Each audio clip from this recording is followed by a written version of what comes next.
Hello! Welcome to my channel. Huwag kalilimutan mag-subscribe, mag-likes at mag-share para updated kayo sa i-upload kong mga videos.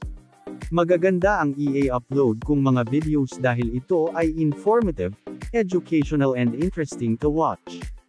Nakakamangha at madaling maunawaan ng lahat. Marami kayong matututunan dito. Maghahatid sa inyo ng kaalaman at edukasyon. Huwag bibitiw, manood at makinig sa aking mga videos. Ang pag-uusapan natin ngayon ay tungkol sa kaso ng BCDA versus CJH Development Corporation, et al. CJH Development Corporation versus COA and BCDA, dated April 3, 2024. Sa kasong ito, pinagtibay ng Korte Suprema ang arbitral ruling na nag-uutos sa CJH Development Corporation na lisanin ang isang bahagi ng John Hay Special Economic Zone na inupahan nito mula sa Bases Conversion Development Authority, BCDA. Sa isang desisyon na isinulat ni Associate Justice Jeopardy Maampaw, pinagbigyan ng Supreme Court en banc ang petition for review sa certiorari na inihain ng BCDA na tumututol sa mga desisyon ng Court of Appeals na nagbaliktad sa Regional Trial Court. Kumpirmasyon ng arbitral na desisyon. Tinanggihan din ng Korte ang petition for certiorari na inihain ng CJH DevCo na hinahamon ang mga desisyon ng Commission on Audit para sa pagbasura sa claim ng pera ng CJH DevCo na nagmula sa arbitral na desisyon. Nilikha ang BCDA noong 1992 upang ipatupad ang patakaran ng pamahalaan na pabilisin ang maayos at balanseng pagbabalik loob ng mga dating base militar ng United States sa mga alternatibong produktibong gamit at pahusayin ang mga nakuhang benepisyo para isulong ang pag-unlad ng ekonomiya at panlipunan.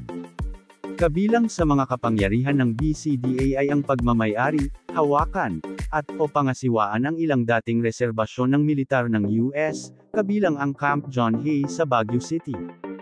Kasunod ng pagbabago ng Camp John Hay sa 625 ektaryang John Hay CEZ, ang pag-upo at pagpapaunlad ng 247 ektaryang bahagi, leased property, ay iginawad sa CJH DevCo. Ang BCDA, bilang lessor, ay pumasok sa isang kasunduan sa pag-upo sa CJH DevCo, Phil Estate Management, Inc. at Penta Capital Investment Corporation, bilang mga lessee, para sa paggamit, pamamahala, at pagpapatakbo ng leased property. Sa ilalim ng kasunduan sa pag-upa, ang BCDA ay mananatiling may-ari ng naupuhang ari-arian, habang ang CJH DevCo ay nagmamay-ari ng mga pagpapahusay na ipakikilala nito. Gayunpaman, sa pagtatapos ng kasunduan sa pag-upa, obligado ang CJH DevCo na ilipat ang pagmamay-ari ng mga pagpapabuti sa BCDA. Ang CJH DevCo ay pinahintulutan din sa ilalim ng kasunduan na i-sublease ang leased property sa mga ikatlong tao. Dahil sa mga hindi pagkakaunawaan tungkol sa mga obligasyon ng mga partido sa ilalim ng kasunduan sa pag-upa, nagsampa ang CJH DevCo laban sa BCDA ng reklamo sa arbitrasyon sa Philippine Dispute Resolution Center, Inc. Napag-alaman ng Arbitral Tribunal ng PDRCI na ang magkabilang partido ay nagkasala ng mga paglabag sa kanilang mga obligasyon sa ilalim ng kasunduan, kaya ang mutual rescission nito ay hinihiling. Ang arbitral ruling, final award, ay nag-utos ng mutual restitution, kung saan ang mga partido ay ibinalik sa kanilang orihinal na posisyon bago ang pagpapatupad ng kasunduan sa abot ng makakaya. Partikular na inutusan ang CJH DevCo na ibalik sa BCDA ang naupuhang ari-arian, kasama ang lahat ng mga pagpapabuti.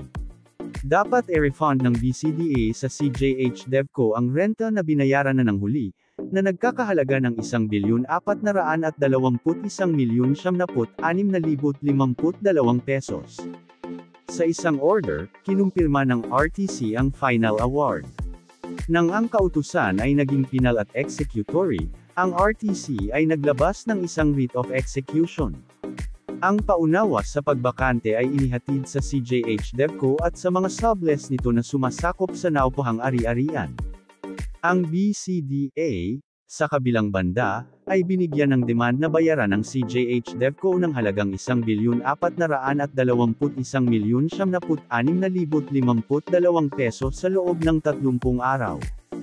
Nagbukas ang BCDA ng escrow account sa halagang naayos sa final award. Gayunpaman, naghain ang CJH DevCo ng very urgent omnibus motion na nagdarasal na ang notice to vacate ay ipatupad lamang sa CJH DevCo, at hindi ang mga subleases nito. Ngunit bago makapagdesisyon ng RTC sa omnibus motion, naghain ang CJH DevCo ng petisyon para sa certiorari at pagbabawal sa CA. Ang mga subleases ay naghain ng hiwalay na petition in intervention, na sinasabing ang kanilang pagsasama sa RTC order at writ of execution ay walang batayan at lumalabag sa angkop na proseso. Kasunod na pinawalang bisa ng CA ang notice to vacate at writ of execution, na nakahanap ng matinding pag-abuso sa pagpapasya sa bahagi ng RTC para sa pagpapatupad ng final award laban sa mga subleases na hindi kasama sa arbitrasyon. Hinikayat pa ng CA ang RTC na ipatupad ang final award, writ of execution, at notice to vacate laban sa mga subleases, hanggang sa matukoy ang kani-kanilang mga karapatan at interes sa compulsory arbitration o bilang maaaring hatulan ng mga regular na korte. Ang BCDA ay naudyukan na maghain ng kasalukuyang petisyon nito sa korte. Samantala, naghain si CJH DevCo sa COA ng petisyon para sa pagpapatupad at pagbabayad ng final at executory arbitral award. Ang COA, gayunpaman, ay ibinasura ang claim ng pera ng CJH DevCo, nang walang pagkiling sa muling pagsasauli nito sa huling pagpapasya ng Korte Suprema sa mga karapatan at obligasyon ng mga partidong nakikipagkontrata. Kaya naman, ang pagdulog ni CJH DevCo sa korte. Premature certiorari petition. Ang korte ay nagpasya na ang certiorari petition na inihain ng CJH DevCo bago ang CA ay napaaga. Nang hindi naghihintay na mamuno ang RTC sa nakabinbing omnibus motion, naghain si CJH DevCo ng certiorari petition sa CA. Kaya nalaman ng korte na ang CA ay nagmamadaling kumilos sa certiorari petition ng CJH DevCo. Sa pamamagitan ng pagbibigay ng mga petisyon para sa certiorari at pagbabawal ng CJH DevCo, ang CA, sa katunayan, ay nagpasya na sa mga merito ng mga paglilitis na nakabinbin pa rin sa harap ng RTC. Kung wala ang desisyon ng RTC sa parehong, walang tiyak na pahayag na ito ay talagang kumilos ng paiba-iba sa ilalim ng mga pangyayari, idiniin ng korte.